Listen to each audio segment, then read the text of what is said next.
Topic பார்க்குறோம். செராட்டியோபெப்டிடேஸ். ASE அப்படின்னு முடிஞ்சாலே அது ஒரு என்சைம். ஒரு என்சைமுக்கும் இன்ஃப்ளமேஷனுக்கும் இருக்க கனெக்ஷன் பார்க்குறோம். Let's go. டாபிக்குள்ளே போகிறதுக்கு முன்னாடி இன்ஃப்ளமேஷனை பற்றி ஃபர்ஸ்ட் பார்த்துக்கலாம்.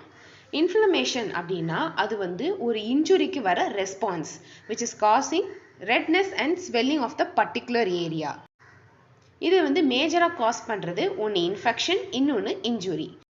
காசஸ் ஆஃப் இன்ஃப்ளமேஷன், இன்ஃபெக்ஷன் இல்லை இன்ஜுரி. இன்ஜுரி கேன் பி போய் அடிச்சுட்டு வர்றது, இல்லை நம்ம போய் குத்து சண்டை போடுறது, இல்லை யாராவது நம்மளை கீழே தள்ளி விடுறது, any accidents can cause injury. Or else infection, any micro organism can cause infection. இந்த ரெண்டு இடத்துலையும் நம்ம இம்யூன் சிஸ்டம் பண்ணுற ஒரே விஷயம் பாடியை ஸ்வெல் ஆக்கி அந்த இடத்துல ரெட்னஸை உருவாக்கும். ஸோ இதை தான் நம்ம இன்ஃப்ளமேஷன்னு சொல்கிறோம், which is both acute or chronic. Most of the inflammation self manage பண்ணிக்கலாம், அதாவது அதுவே சரியாயிக்கும். பட் சில கண்டிஷனில் என்ன ஆகும்னா ஒரு arthritis, bronchitis, auto inflammatory disease like rheumatoid ஆர்த்ரைட்டிஸ்க்கு நம்ம மருந்து எடுத்து தான் ஆகணும். ஸோ இந்த இடத்துல நம்ம ரொம்ப ப்ரிஃபர் பண்ணக்கூடிய ட்ரக்ஸுக்கு பேர் non steroidal anti inflammatory drugs, NSAID அப்படின்னு சொல்லுவோம். இது இன்ஃப்ளமேஷன் இருந்தாலே பெயினும் கூட வரும், அதனால இது ரெண்டுத்துக்குமே யூஸ் ஆகும். ஸோ இதில் காமனாக யூஸ் பண்ண ட்ரக்ஸ் அப்படின்னு பார்த்தீங்கன்னா பேராசிட்டமால், டைக்ளோஃபெனக், இப்ரூஃபன் அண்ட் அசிக்ளோஃபெனக் தான் யூஸ் பண்ணுவோம். ஸோ இந்த ட்ரக்ஸ் எல்லாம் ஸ்டிராய்ட்ஸை விட நம்ம ரொம்ப ப்ரிஃபர் பண்ணுறதுக்கு காரணம் ஸ்டிராய்டல் ட்ரக்ஸ்க்கு நிறைய சைடு எஃபெக்ட்ஸ் அதிகமாக இருக்கிறதுனால ரொம்ப நாளாக யூஸ் பண்ண முடியாது. டிசீஸை க்யூர் பண்ணுறதை விட ப்ராப்ளம்ஸ் அதிகமாகிடும். அதனால இந்த NSAID எப்படி ஒர்க் ஆகுதுன்னு பார்க்கலாம். ஃபஸ்ட்டு ஒரு டிஷ்யூ இன்ஜுரியோ இல்லை ஒரு இன்ஃபெக்ஷனோ இருந்தால் அந்த மெம்ப்ரேன்லேருந்து ஃபாஸ்போலிப்பிட் இருக்குங்க இல்லையா, அது டீக்ரடேஷன் ஆகும். Degradation happens in presence of an enzyme call phospholipase A2. அது என்ன பண்ணுன்னா அரக்கிடானிக் ஆசிட் அப்படிங்கிற ஒரு ஆசிடை செக்ரேட் பண்ணும். இந்த இடத்துல இந்த ஆசிட் செக்ரீஷன் ஆச்சுன்னா ஆட்டோமேட்டிக்காக இன்ஃப்ளமேட்டரி மீடியேட்டர்ஸ், அதாவது இன்டர்லூக்கின், சைட்டோகைன், ப்ரோஸ்டாகிளாண்டின்லாம் அந்த இடத்துல அக்யூமுலேட் ஆகும்.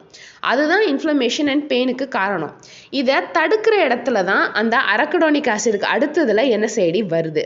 ஸோ இது என்ன பண்ணுன்னா ஸ்பெஷலாக காக்ஸ், அதாவது சைக்ளோ ஆக்சிஜனேஸ் அப்படிங்கிற அந்த என்சைமை ப்ரிவெண்ட் பண்ணி இன்ஃப்ளமேட்டரி மீடியேட்டர்ஸான இந்த ப்ரோஸ்டாகிளாண்டின் அண்ட் அதர் இன்ஃப்ளமேட்டரி மீடியேட்டர்ஸை தடுக்கும். இன்னொரு பாத்வேவும் இருக்குது லைப்போ ஆக்சிஜனேஸ்னு, அதை பற்றி நான் இன்னைக்கு டீட்டெயில்டாக போகலை. சைக்ளோ ஆக்சிஜனேஸை சின்னதாக காக்ஸ்னு சொல்லுவோம். இதில் ரெண்டு ஃபார்ம் இருக்குது, ஒன்று COX-1, இன்னொன்று COX-2. இது ரெண்டுத்தோட வேலையுமே இன்ஃப்ளமேட்டரி மீடியேட்டர்ஸை ரிலீஸ் ஆகாமல் தடுக்கிறது தான் அதோடைய வேலை. இப்போ நம்ம இன்னைக்கு என்ன ஸ்டார்ட் பண்ணோம்? இன்றைக்கி நம்ம பார்க்குறது ஒரு செரட்டோபெப்டிடேஸ், ஒரு என்சைமுக்கும் இன்ஃப்ளமேஷனுக்கும் இருக்க கனெக்ஷன். இன்ஃப்ளமேஷனை பற்றி டீட்டெயில்டாக பார்த்துட்டோம். இப்போது இந்த என்சைமுக்கும் இதுக்கும் என்ன கனெக்ஷன், அதுதான டாப்பிக்கு. ஃபஸ்ட் டாப்பிக்கு வருவோம். செராட்டியோபெப்டிடேஸ் அப்படிங்கிறது ஒரு புரோட்டீன் என்சைம், அதாவது பட்டுப்பூச்சிலேருந்து எடுக்கிறது. இந்த என்சைமும் NSAIDயும் ஒரு காம்பினேஷனல் தெரப்பியாக நம்ம கொடுத்தோம்னா பெட்டர் ஆன்டி இன்ஃப்ளமேட்டரி ப்ராப்பர்ட்டி இருக்குன்னு கண்டுபிடிச்சிருக்காங்க. இந்த காம்பினேஷன் மார்க்கெட்டில் அவைலபிளாக இருக்குது, நிறைய பேர் சாப்பிட்றாங்க. ஆனால் எப்படி அப்படிங்கிறதான் நம்மளுடைய கொஷின். ரிசர்ச் என்ன சொல்கிறாங்கன்னா, ஒரு என்சைமோட எஃபிகசி ஹையாக இருக்கிறதுக்கு ரீசன் என்ன, it is highly selective towards COX-1 and 2. So it inhibits release of inflammatory mediators. அதோடைய ஹை செலக்டிவிட்டிங்கிறதுனால இந்த காம்பினேஷனை வைடாக ப்ராக்டிஸ் பண்ணுறாங்க to minimise the use of steroids in inflammatory disease condition. ஸோ இது மார்க்கெட்டில் ஒரு டேப்லெட் ஃபார்மில் அவைலபிளாக இருக்குது. I am not suppose to reveal the brand name. நான் ஆனால் உங்களுக்கு ஒரு ஹிண்ட் தரேன். சஃபிக்ஸில் SP அப்படின்னு ஒன்று இருக்கும். ஒரு குட்டி சம்மரி. செராட்டியோபெப்டிடேஸுங்கிறது selective towards both COX-1 and COX-2. அதே போல் NSAIDயும் இந்த COX தான் இன்ஹிபிட் பண்ணுது. ஸோ இந்த காம்பினேஷன் ஒரு எஃபெக்டிவான ஒரு ஆன்டி இன்ஃப்ளமேட்டரி ஆக்ஷனை ப்ரொடியூஸ் பண்ணுது. ஸோ இந்த enzyme and NSAID combination is used in inflammatory disease including autoimmune inflammatory condition. Thank you.